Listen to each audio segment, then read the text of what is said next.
चलो चिल्ड्रन, अब मैं पढ़ाऊंगी एल्डिहाइड कीटोन के मैकेनिज्म्स, जो अगर आपने पढ़ लिया अच्छी तरह, क्वेश्चन आईआईटी हो या कोई भी आपके पास एडवांस्ड मेंस कुछ भी अब कॉम्पिटिटिव टेस्ट दोगे तो ये मैकेनिज्म बेस्ड क्वेश्चंस हैं। ये मैकेनिज्म पढ़ो, दोबारा लिखो, समझो और फिर एल्डोल के, कैनिज़ारो के और आयोडोफॉर्म के रिएक्शंस हम डिस्कस करने वाले हैं, जो बहुत बहुत बहुत ज़रूरी है फॉर योर कॉम्पिटिटिव एग्जाम।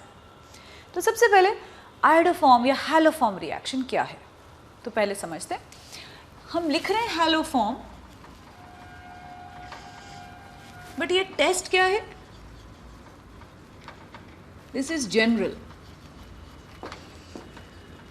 मतलब इसमें हम कोई भी डेरिवेटिव बना सकते हैं। तो ये प्रोडक्ट्स जो बने, in this case CHCl3, CHBr3, CHI3, ये जनरल रिएक्शन है जिसमें हैलोफॉर्म का मतलब कोई भी। बट अगर मैं आयोडोफॉर्म कह रही हूँ, उसमें से एक ही आयोडोफॉर्म है, वो कौन सा? तो जब आयोडोफॉर्म बने एज अ प्रोडक्ट तो ये रिएक्शन का नाम हमने आयोडोफॉर्म रिएक्शन, और आयोडोफॉर्म ही टेस्ट आगे आप पढ़ चुके हो। तो इसकी डिटेलिंग आज मैं करा रही हूँ कि कौन से ऐसे फंक्शनल ग्रुप हैं जो मैं बीच में रिएक्ट करूं और ये CHI3 बनाते हैं। खास बात क्या है, CHI3 एक येलो पीपीटी है, तो इस येलो पीपीटी के कारण आप इसे डिस्टिंग्विश कर लेते हो और फंक्शनल ग्रुप से। तो अब नोट करते हैं, iodoform test in general is known as a haloform reaction. तो when I take up iodoform, the test itself is given by, देखो जी, बहुत ज़रूरी समझना कि एक ही एल्डिहाइड ये टेस्ट देता है, ओनली वन एल्डिहाइड, एसिटाल्डिहाइड। पहले इसके कारण बाद में बताएंगे, पहले लिखो ऑल मिथाइल कीटोन्स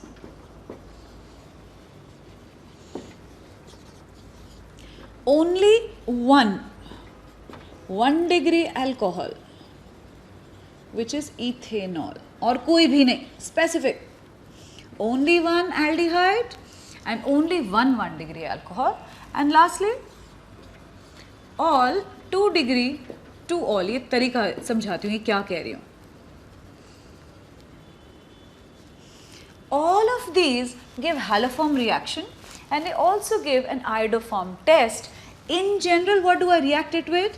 तो general reaction में मुझे डालना है NaOH plus X2, where X could be Cl2 for haloform, Br2 for haloform, but if I write I2, this now becomes iodoform preparation. So iodoform test में हम ये डालते हैं, ये दोनों जनरल हैलोफॉर्म में रिएक्शन वही सारे के सारे ये रिएजेंट देते हैं। प्रोडक्ट क्या है? CH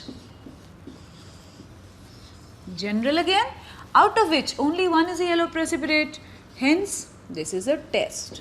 क्योंकि ये येलो है, पीपीटी है, बाकी येलो नहीं है, कलर्ड नहीं है, प्रेसिपिटेट्स नहीं है। बट इसका मैकेनिज्म समझना ज़रूरी है कि रिएक्शन होता कैसे। ये वाले रिएजेंट्स बिल्कुल अलग अलग हैं। हमने अल्कोहल में भी इसमें पढ़ लिया, कीटोन में भी पढ़ रहे हैं, एल्डिहाइड, ये क्या है, क्यों ऐसा बिहेवियर दिखा रहा है। अब इसका मैकेनिज्म जब समझें तो आपको इसमें प्रॉब्लम नहीं आएगी। तो अब मैं लिख रही हूँ रिएक्शन में हो क्या रहा है। Iodoform test detail with mechanism. I am starting with NaOH plus I2, यही डालते हैं। ये बताओ, जब NaOH और I2 डालते हो, P ब्लॉक एलिमेंट्स पढ़ चुके हो, कोल्ड एंड डाइल्यूट कंडीशन में ये डिस्प्रपोर्शनेशन हो जाती है। तो आयोडीन अगर डिस्प्रपोर्शनेट करे तो कौन सी दो ऑक्सीडेशन स्टेट में जाएगा? NaOI plus NaI। Oxidation state of iodine now becomes +1 and -1। तो हमने जब आयोडीन बेस में डाला, ये तैयार कर दिया। अब ये जो वाटर भी है, क्योंकि मैंने कहा एक्वस, HOI बना, HOI भी जानते हो क्या देगा मुझे? I plus OH minus. Interesting चीज़ है, मुझे आयोडोफॉर्म में I माइनस नहीं चाहिए, तो KI डाल के आयोडोफॉर्म नहीं होगा, मुझे चाहिए I plus. I plus generate मैंने कैसे किया? डिस्प्रपोर्शनेट किया आयोडीन को बेसिक मीडियम में, I प्लस मेरे को यहाँ से मिल गया। अब मेरे पास, ध्यान दें, एल्डिहाइड ले रही हूँ, क्योंकि मैंने कहा था एक एल्डिहाइड ये टेस्ट देता है, वो है acetaldehyde.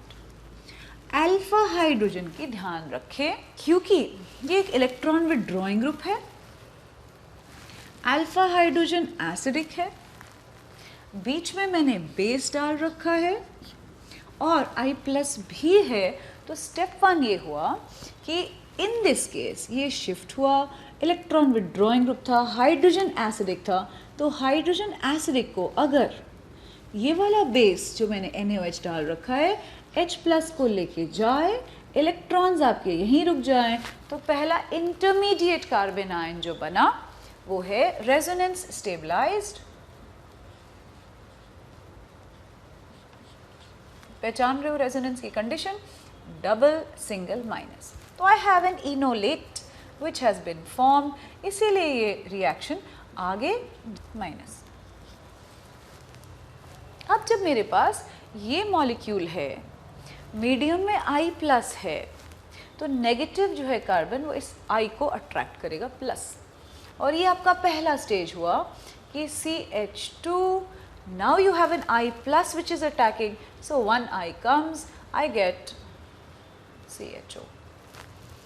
Now I have an electron withdrawing group, I have another electron withdrawing group.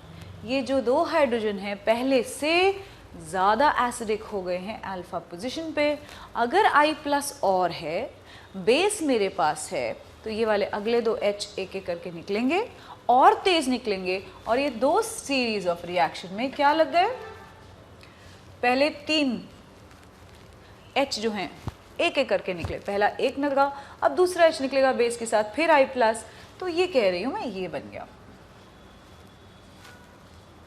3 I के साथ 3 विथड्रॉइंग ग्रुप्स।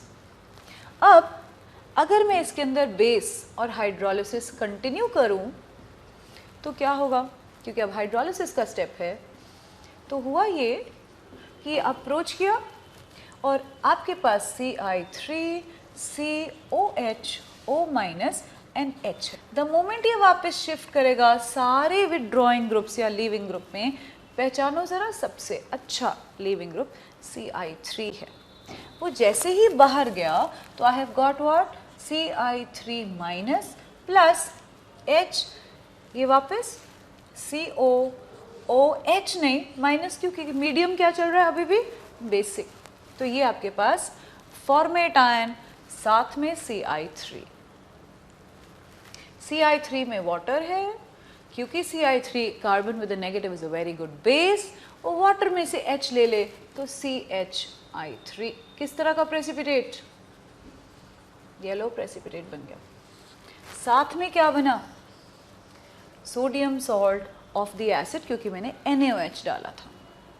तो जब मैंने लिखा एसिटाल्डिहाइड से शुरू करके आयोडोफॉर्म, देखिए ज़रा हमारा रिएक्शन में मेन हम लिखते हैं CH3CHO plus NaOH plus I2 which gives you NaOI which is the active reagent, इसमें I+ है, आपके प्रोडक्ट हैं, याद करने से क्या करें, एक प्रोडक्ट CHI3, ये गलत ना करें, CH3I लिखोगे तो गलत हो जाएगा, 3 I लगेंगे तभी वो अच्छा विथड्रॉइंग ग्रुप है, प्लस जितने कार्बन बच गए उसका sodium salt of the acid बनाओ, plus H2O plus NaI, connect करो। क्या ये सारी चीज़ें आपको इस मैकेनिज्म में मिली, पहले मिल गया हमें NaI, फिर अप्रोच यहाँ से वाटर, उसके बाद 3 स्टेप में एक एक I लगने के बाद CI3 विच बिकेम CHI3, इसके नीचे क्या खास बात, येलो PPT, और साथ में सोडियम सॉल्ट, जितने कार्बन बच गए। तो आपने कहा एल्डिहाइड सारे ये टेस्ट नहीं दे रहे, सिर्फ एक, बाकी क्यों नहीं दे रहे, सोचे जरा, अगर एक H हटा के यहाँ पे R लगा दूं, मैंने कोई R ग्रुप लगा दिया, ये एल्डिहाइड टेस्ट क्यों नहीं दे रहा आयोडोफॉर्म, क्योंकि अब द मोमेंट मैं देखती हूँ मेरे पास 3 I लगने के लिए तो जगह ही नहीं है, 2 H लगेंगे, इसका मतलब आयोडोफॉर्म के लिए मुझे 3 I चाहिए, तो टर्मिनल ग्रुप होना चाहिए। तो इसीलिए और कोई भी एल्डिहाइड हो इसके अलावा एसिटाल्डिहाइड में NaOI, NaOH और I2 वाला टेस्ट नहीं देगा, ओनली 1 एल्डिहाइड। इथेनॉल ये टेस्ट क्यों दे रहा होगा, यहीं पे समझाऊंगी मैं।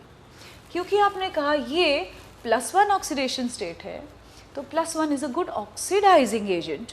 तो कैन आई थिंक कि अगर मेरे पास इथेनॉल है, बीच में NaOI एक oxidising due to +1 stage of iodine है, माइल्ड ऑक्सीडेशन से वो क्या बन जाएगा, इथेनॉल, मतलब एसिटाल्डिहाइड। तो अगर एसिटाल्डिहाइड बन गया रिएक्शन के बीच में, आगे देखो वो तो यही बना ना, एसिटाल्डिहाइड, एसिटाल्डिहाइड का रिएक्शन। सो अब मैंने ये बताया कि एक एल्डिहाइड ये टेस्ट देता है, बाकी ये टेस्ट एल्डिहाइड क्यों नहीं देते, और दूसरा इथेनॉल एक 1 डिग्री अल्कोहल होते हुए ये टेस्ट ऑक्सीडेशन से ये बन जाएगा, इसीलिए टेस्ट दे देगा। तो हमने अब 2 रिएजेंट पढ़ लिए जो टेस्ट देंगे। मैंने कहा अगर मेरे पास कीटोन हो बट मिथाइल कीटोन हो तो ऑलरेडी अब वो टेस्ट क्यों देंगे, जरा सोचो। एक कोई भी मिथाइल कीटोन बना, मुझे बताओ, ये रिएक्शन मैकेनिज्म मैं हटा नहीं रही हूँ, आप अब बताएं मुझे मिथाइल कीटोन में क्या खास बात है। अगर ये मिथाइल ग्रुप है, C डबल बॉन्ड हो, यहाँ पे कोई भी R ग्रुप लगा हो H की बजाय, रिएक्शन में कोई फ़र्क नहीं, ये R है, कोई फ़र्क नहीं, ये R है, 3 I लगे, ये R है, और जब हाइड्रोलिसिस करोगे तो क्या मिलेगा, ये CHI3 फिर से बाहर, और साथ में ये क्या होगा, कार्बोक्सिलिक एसिड के बजाय अब H हटा के R लगाओगे तो क्या मिल जाएगा, RCOO-। तो rewrite the reaction using now a methyl ketone any and you will still find I get this product CHI3. This product instead of H I have a R, तो एक carboxylate salt. तो reaction में change क्या करें, अगर मेरे पास तीसरा CH3COR है, कीटोन है बट मिथाइल कीटोन है, रिएक्शन में फिर नहीं हटा रही हूँ, रिएजेंट NaOI कहाँ से आया है, NaOH और I2 से आया है, मेरा प्रोडक्ट अब यहाँ से बना दो CHI3, और बचा हुआ क्या बना दो, प्लस बना देती हूँ RCOO- plus NaI plus H2O। अगर यहाँ पे मैंने लगा दिया होता Cl2 या Br2, यहाँ पे NaOBr NaBr, सब कुछ सेम चल रहा है, फ़र्क ये 3 यहाँ पे Cl या 3 यहाँ पे Br होंगे। रिएक्शन में यहाँ पे CHI3 की बजाय CHX3 होगा, तो इसका जनरल रिएक्शन का नाम होगा हैलोफॉर्म रिएक्शन। बट आयोडोफॉर्म क्योंकि प्रेसिपिटेट है, सिर्फ वही एक टेस्ट है। तो I hope after understanding iodoform reaction, all the reagents which give a test and why they give a test, you will be able to solve questions based on this mechanism, which I will give after I take up 2 more mechanisms today. Aldol condensation, अगला mechanism जो मैं पढ़ा रही हूँ, ये aldehydes, किस तरह के aldehydes चाहिए हमें, अल्फा हाइड्रोजन जिसमें हो। दूसरा, हमें बेस चाहिए, एक स्ट्रॉन्ग बेस बट एक डाइल्यूट बेस डालना है। अगर आप हीट करेंगे तो इसमें अल्फा बीटा अनसैचुरेटेड एल्डिहाइड या कीटोन बनेगा। और तीसरा, इसमें जो रेट डिटर्मिनिंग स्टेप है वो कार्बन आयन बनता है। इस मैकेनिज्म के ये 4 पॉइंट लिख लो पहले, फिर जब मैं मैकेनिज्म पढ़ाऊँ तो साइड बाय साइड इनको ऑब्जर्व करना। तो पहला, कोई एल्डिहाइड लेते हैं, एसिटाल्डिहाइड मैंने सिलेक्ट किया, देखते हुए कि इसके अंदर अल्फा हाइड्रोजन है, साथ में मैंने कहा मैंने बेस डाला है NaOH dilute. I am saying first step, it's going to give me first and intermediate carbon ion. Carbon ion कैसे बना, जब आप इसमें एल्डोल कर रहे हो, अल्फा हाइड्रोजन विड्रॉइंग ग्रुप के साथ वाला एसिडिक है, H निकलेगा तो आपके पास मिलेगा कार्बन आयन, जो अभी मैंने पहले भी इसी क्लास में आयोडोफॉर्म पे बताया। Enolate, resonance stabilized, this you're okay with, I hope. This I know, resonance है। जब ये बना, अब हमारे पास अगली चीज़ क्या है, I have generated a species which is acting as a nucleophile। तो मैंने एक न्यूक्लियोफाइल बना लिया है इस रिएक्शन में। आप कह रहे हो क्योंकि डाइल्यूट बेस है, कुछ मॉलिक्यूल एल्डिहाइड के एज सच पड़े हुए थे, साथ में जो न्यूक्लियोफाइल बना मैंने और ऐड कर दिया है, रिएक्शन मैकेनिज्म में बन गया है। ये एक इलेक्ट्रोफाइल है, ये एक न्यूक्लियोफाइल है। अब अटैक हो रहा है एक न्यूक्लियोफाइल का दूसरे इलेक्ट्रोफाइल जो वही मॉलिक्यूल है, तो इसलिए हम कहते हैं इसे सेल्फ एल्डोल। सेल्फ क्यों? खुद के मॉलिक्यूल के साथ ही कुछ मॉलिक्यूल कार्बन आयन बने, वो न्यूक्लियोफाइल थे, कुछ जो थे वो एल्डिहाइड रह गए, न्यूक्लियोफिलिक अटैक हुआ है, बेसिक मीडियम चाहिए था और अब मेरा प्रोडक्ट बन गया है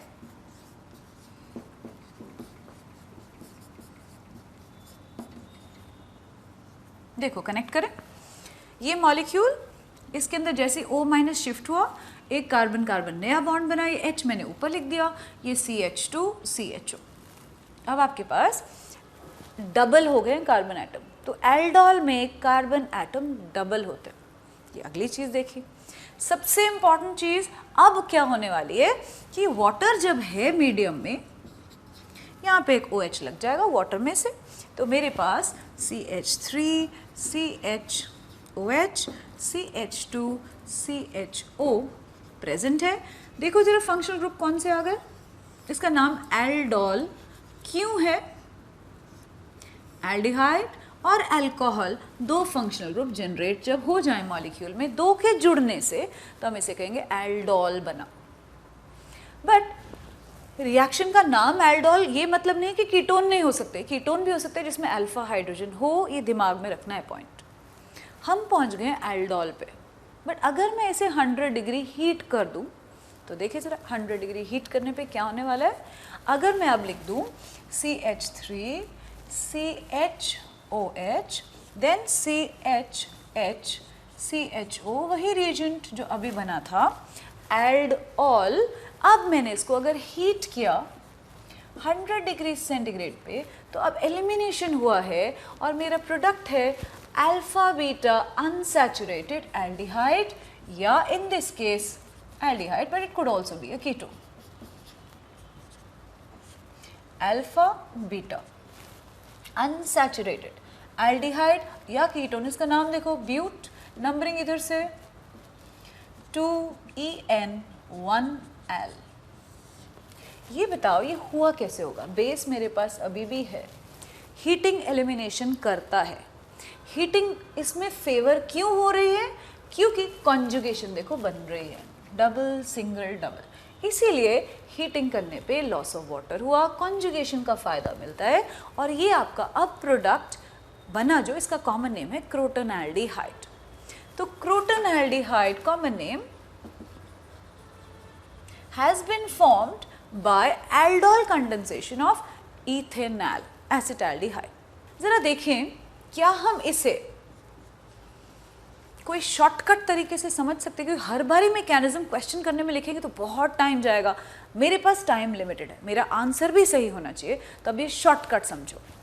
मैंने लिखा इथेनॉल और दूसरा मॉलिक्यूल जो लिखना है वो हमने लिख दिया ऐसे। तो रिएक्शन जब लिख रहे हैं एल्डोल विदाउट मैकेनिज्म, कंडेंसेशन का प्रोडक्ट निकालते वक्त क्या करो, लेफ्ट पे लिखो मॉलिक्यूल जिसका C डबल बॉन्ड हो, टर्मिनल रखो, राइट वाले मॉलिक्यूल का अल्फा हाइड्रोजन संग में रखो। जब मैं इसका फाइनल प्रोडक्ट लिख रही हूँ, NaOH और हीट के बाद वाला प्रोडक्ट क्या था, लॉस ऑफ वाटर कर दो, तो मेरा आंसर बना CH3 CH double bond CH CHO। Check करो जरा, ये वही प्रोडक्ट है। ये वाला केस जब पहचान लो, अब मैं बदल के आपको रिएक्शन क्वेश्चन पूछने वाली हूँ कि अगर मैंने दिया प्रोपेनॉल प्लस इथेनॉल, साथ में लिखा है NaOH और संग में लिखा है हीट, प्रोडक्ट विदाउट मैकेनिज्म बता। अब आप कहोगे दो अलग मॉलिक्यूल, तो पहली चीज़ आनी चाहिए NaOH और हीट देखते ही, अल्फा हाइड्रोजन वाले एल्डिहाइड देखते ही एल्डोल है, बट दो मॉलिक्यूल मतलब क्रॉस एल्डोल की बात हुई। मैकेनिज्म अगर दोबारा देख लें क्या हुआ होगा, एक ने कार्बन आयन बनाया होगा, दूसरे पर अटैक किया होगा। बन तो कार्बन आयन दोनों सकते हैं। तो मेरा क्वेश्चन है कितने प्रोडक्ट, ये आपका इंटीजर टाइप क्वेश्चन है, तो कितने प्रोडक्ट, इसको कार्बन आयन बनाओगे, इसके ऊपर अटैक करोगे, इसका कार्बन आयन खुद पे अटैक करोगे, इसका कार्बन आयन इस पे अटैक करोगे, इसका कार्बन आयन खुद पे बनाओगे, तो ये 4 प्रोडक्ट देगा जो आपको लिखने हैं। मैं सिर्फ आपको ये बता रही हूँ कि ये रिएक्शन एक कैसे लिखा जाए। मैंने लिखा प्रोपेनॉल, एक सिर्फ प्रोडक्ट विदाउट मैकेनिज्म, साथ में लिखा मैंने इथेनॉल, कौन सा हाइड्रोजन, अल्फा हाइड्रोजन साथ में रखा, हीटिंग की, और मेरा आंसर क्या बन गया, 1 2 3 कार्बन डबल बॉन्ड, साथ में अब आपने अब जोड़ दिया है CCHO, ये आपका प्रोडक्ट है CH3 CH2, नाम बताओ, पेंट 2-enal, क्रॉस एल्डोल का प्रोडक्ट NaOH और हीट के साथ पहला। जब मैंने लिखा प्रोपेनॉल विद प्रोपेनॉल, तब क्या लिखूं, ये पहले वाला प्रोडक्ट, अब लिख रही हूं फिर से प्रोपेनॉल, साथ में लिख रही हूं प्रोपेनॉल, बट कौन सा हाइड्रोजन, अल्फा, तो जो आपके पास अल्फा हाइड्रोजन है उनको एक तरफ रखो और मिथाइल को ऊपर ले जाओ ताकि अल्फा हाइड्रोजन का लॉस हो। अगर आपने लिख दिया तीनों कार्बन लाइन में और बीटा से हाइड्रोजन निकाल दिया तो मेरा आंसर गलत हो जाएगा। तो अल्फा हाइड्रोजन साथ में रखना है, लॉस ऑफ वाटर करना है, दूसरा प्रोडक्ट NaOH हीट के बाद फिर से वही 3 कार्बन इधर same, CH3 CH2 double bond CH। अब इधर क्या हो गया, ये कार्बन 1 ये कार्बन 2, तो आपके पास अब CH3 ऊपर, CHO प्रोडक्ट, ये बना आपका प्रोडक्ट नंबर 2। ये किससे बना, ये था प्रोपेनॉल एंड इथेनॉल, दूसरा है प्रोपेनॉल एंड प्रोपेनॉल, तो propanol plus ethanol, propanol plus propanol product बना चुके हो। अब 2 और कौन से बचे, इथेनॉल प्लस इथेनॉल और इथेनॉल प्लस प्रोपेनॉल, तो अब बाकी 2 लिखते हैं। Product number 3 ethanol plus alpha hydrogen साथ में, ethanol, loss of water on heating, my product becomes CH3 CH double bond CH CHO। तो यह है E plus E product, but 2-enal, पहले भी बना चुकी है वही सेम चीज़ मैकेनिज्म के बगैर, बट और शॉर्टकट अगर लिखा होता मैंने, अगले वाला जो हमारा लास्ट बचा है वो है ethanol, I must write it here, then write the 2 hydrogens, then the loss will give me the correct product, which is now going to be CH3 CH double bond C CH3 CHO। सही product numbering ध्यान से करते हुए 2 methyl ब्यूट 2-enal, तो 4 product देखो, ये तीसरा और ये चौथा। तो जब इंटीजर टाइप क्वेश्चन आए और जब क्रॉस एल्डोल हो, समझो कि आपके पास ऑप्शन कैसे बने। अब मैं जो करा रही हूँ वो है एल्डोल, बट एक स्पेशल टाइप, वो है इंट्रामॉलिक्यूलर एल्डोल।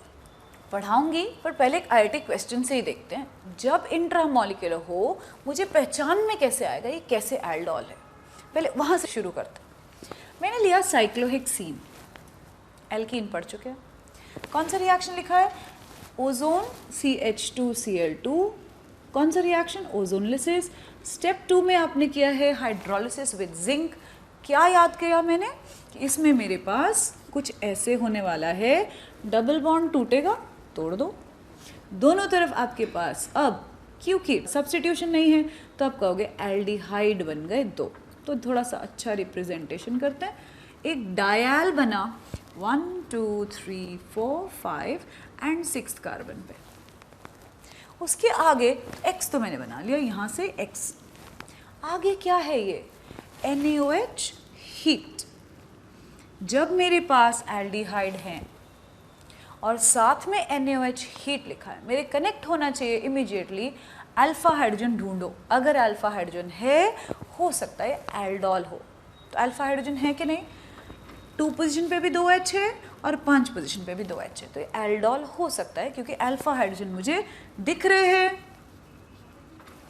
2 इधर और 2 इधर, तो 5 नंबर पे भी मुझे दिख रहे हैं अल्फा हाइड्रोजन। तो जब आपने कहा 2 अलग एल्डिहाइड हों तो हम कहते हैं इंटरमॉलिक्यूलर एल्डोल, सेल्फ या क्रॉस। जब बीच में ही मॉलिक्यूल में हो तो क्या होगा, कोई एक H कार्बन आयन बने, दूसरे ही मॉलिक्यूल के पार्ट पे self with in the same molecule अगर अटैक करे तो हम कहेंगे इंट्रामॉलिक्यूलर। अब ये 2 H निकालते हैं और इसके साथ जैसे मैंने बताया क्रॉस कर देते हैं, तो मैकेनिज्म लिखते वक्त अब दोबारा से लिख रहे हैं C डबल बॉन्ड OH। अब उसके बाद नंबरिंग फिर से 1 2 3 4 5 and at 6 I have a double bond OH। थोड़ा सा बड़ा क्यों लिख रही हूँ, क्योंकि मुझे एक चीज़ दिखानी है आपको। ये 2 H हैं जो हमने कहा था अल्फा होने चाहिए, अल्फा है, साथ में एक कार्बोनिल है जिसके ऊपर मैंने लॉस ऑफ वाटर सिखाया था, शॉर्टकट विदाउट मैकेनिज्म लिखते हुए हमें करना है। तो इन दैट केस हमारे पास कोई ऑप्शन दोनों तरफ से एक ही बनती है क्योंकि सिमेट्रिकल मॉलिक्यूल है। अगर ऐसा हो जाए तो हमारे क्या हुआ, प्रोडक्ट 1 2 3 4 5 और छठे पोजीशन पे ये लॉस ऑफ वाटर के बाद एक रिंग बन गया है। अब वो रिंग कैसा लगेगा जरा नंबरिंग करें। मैं कह रही हूँ 1 2 3 4 5 मेंबर रिंग, तो पहले 5 मेंबर रिंग बना देते हैं। पोजीशन 2 और पोजीशन 6 को जोड़ दिया, इसको 2 कह रही हूँ और 6 कह रही हूँ, 3 4 5। अब there was one carbon at 2 which is left outside and this was an aldehyde। Ring बन गया, अल्फा बीटा अनसैचुरेटेड है, ये मेरा इंट्रामॉलिक्यूलर एल्डोल का प्रोडक्ट होगा और ये आपका प्रोडक्ट क्या बना है, ये है Y। तो अब कनेक्ट करें, जब मॉलिक्यूल में किसी एक प्रोसेस से एक डायएल या एक कीटो एल्डिहाइड आए तो जब NaOH हीट लिखा हो तो वो इंट्रामॉलिक्यूलर एल्डोल की बात हो रही है। इंट्रामॉलिक्यूलर एल्डोल में मुझे फिर से अल्फा हाइड्रोजन ढूंढने हैं और रिंग बनाते वक्त ध्यान रखना है कि रिंग 5 मेंबर रिंग बनेगा, 6 मेंबर रिंग बनेगा, 7 मेंबर रिंग कोशिश करें, अगर अवॉइडेबल है कोई और ऑप्शन ना हो सिर्फ तब बनेगा, बट 7 मेंबर रिंग ना बनाएं और 4 मेंबर रिंग भी बहुत रेयर होंगे, ना बनाएं। 5 और 6 फेवर होंगे in comparison to a 4 and a 7 member ring. तो ये पॉइंट्स को ध्यान रखते हुए एक IIT क्वेश्चन एल्डोल पे कराएंगे, जो अब बाकी आप फॉलो करोगे मॉड्यूल में जो क्वेश्चंस और दे रखे हैं मैकेनिज्म बेस्ड एल्डोल के। अब सेम टाइप का क्वेश्चन दे रखा है, पहचानते हैं। एक ओजोनलिसिस दी फिर से, उसके बाद NaOH हीट। तो जब एक एल्कीन हो, ओजोनलिसिस, जिंक वाटर, मतलब क्या, बॉन्ड तोड़ देते हैं। Let's try what would have happened in first step when you are doing ozonolysis, bond तोड़ा। याद कर लिया हमने क्या बनने वाला है, क्योंकि अब दोनों तरफ सब्स्टिट्यूशन है तो मेरा आंसर ये हो गया, डाइओन, डबल बॉन्ड क्योंकि बीच में था। अब नेक्स्ट स्टेप दे रखा है तो Y तो मिल गया मुझे। अब Y के ऊपर NaOH हीट पहचान रहे हो क्या है, फिर से एल्डोल, बट अब कीटोन दोनों जो हैं अल्फा हाइड्रोजन के साथ रिंग के बीच में हैं, तो इंट्रामॉलिक्यूलर एल्डोल की वही कहानी शुरू हो रही है। प्रोडक्ट अब आपको प्रेडिक्ट करना है क्या बना होगा। दोबारा देखें, अल्फा हाइड्रोजन सिमेट्रिकल मॉलिक्यूल है, जब आप हीट करोगे लॉस ऑफ वाटर करना है, मेरा प्रोडक्ट अल्फा हाइड्रोजन ये है, ये आपका एक प्रोडक्ट नंबरिंग कर दें ताकि हमारे को मुश्किल ना हो। तो let's start with this 1 2 3 4 5 6 7 8 9 and 10। तो मेरे पास एक 5 मेंबर रिंग बन रहा है और दूसरा अगर मैं गिनूं तो वो एक 7 मेंबर रिंग बन रहा है। तो मैंने कहा था 7 मेंबर अवॉइड करो, बट इन दिस केस कोई और ऑप्शन है ही नहीं। अगर इधर वाला C डबल बॉन्ड इधर से निकालूंगी, फिर से ये 5 का हो जाएगा और ये 7 का हो जाएगा।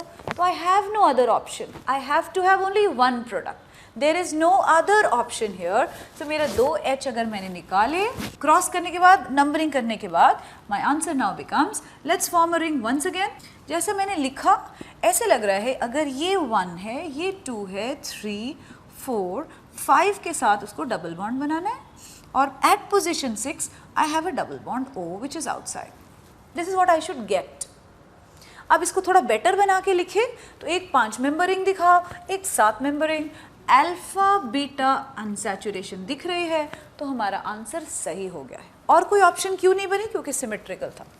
तो हमारा आंसर अब Z को थोड़ा सा बेटर रिप्रेजेंट करें तो मेरा आंसर अब होगा एक 7 मेंबर रिंग और एक 5 मेंबर रिंग बना रही हूँ। अब नंबरिंग फिर से, ये था मेरा 1, 2 डबल बॉन्ड वाला, 3, 4, 5 से मैंने डबल बॉन्ड बनाया है, 6 पे मेरे पास एक डबल बॉन्ड O है, ये हो गया 6 और फिर आगे 7 मेंबर रिंग। तो this is my answer, what was Z। एक टाइप ऑफ क्रॉस एल्डोल, जब एक में अल्फा हाइड्रोजन है प्रेजेंट बट दूसरे मॉलिक्यूल में अल्फा हाइड्रोजन नहीं है। देखो बेंजाल्डिहाइड में ये वाले कार्बन की ऑलरेडी वैलेंसी कंप्लीट है, नो अल्फा हाइड्रोजन। तो जब अल्फा हाइड्रोजन नहीं हो हम एल्डोल दिखाएंगे, एक में मिनिमम है कि होना चाहिए। ये कौन सा कंडीशन? Cross aldol. तो क्रॉस एल्डोल में क्या होने वाला है? बेस डाल रहे हो, अल्फा हाइड्रोजन यहाँ वाले निकलेंगे, लॉस ऑफ वाटर होगा। मैकेनिज्म के बगैर लिखें तो मेरा प्रोडक्ट हुआ CH double bond CH CHO। इसका नाम 1, 2, 3 and then ring 3-phenyl prop 2-enal is a cross product which is a major product because of which reason? Conjugation double, single, double फैल रहा है पूरे मॉलिक्यूल पे। तो आपका एक जो मेजर प्रोडक्ट बना क्रॉस एल्डोल में वो ये था। एक सेल्फ एल्डोल भी आप कह सकते हो प्रोडक्ट बन सकता था, किसके कारण? क्योंकि ये जब खुद के साथ सेल्फ एल्डोल करता तो वो क्या बनता? मॉलिक्यूल जिसमें अल्फा हाइड्रोजन मुझे निकालना है, अब इसमें भी था, इसमें भी था, ये दूसरा प्रोडक्ट बन सकता है NaOH हीट। तो I will get a mixture which is crotonaldehyde, as I have told you, can be the other product। Mixture में ये भी बनेगा, ये माइनर क्योंकि उसमें कॉन्जुगेशन कम है। तो क्रॉस एल्डोल में ज़रूरी नहीं है दोनों मॉलिक्यूल पे अल्फा हाइड्रोजन हो। अगर एक में नहीं है, दूसरे में है, लेफ्ट पे सिर्फ एक ही को रखोगे, लॉस ऑफ वाटर के बाद मेरे पास मेजर प्रोडक्ट एक क्रॉस एल्डोल प्रोडक्ट बन सकता है। सारे के सारे अब आप क्वेश्चंस इन द मॉड्यूल करें। हमारा अब एल्डोल के एप्लीकेशन सब कंप्लीट हुए। Do well.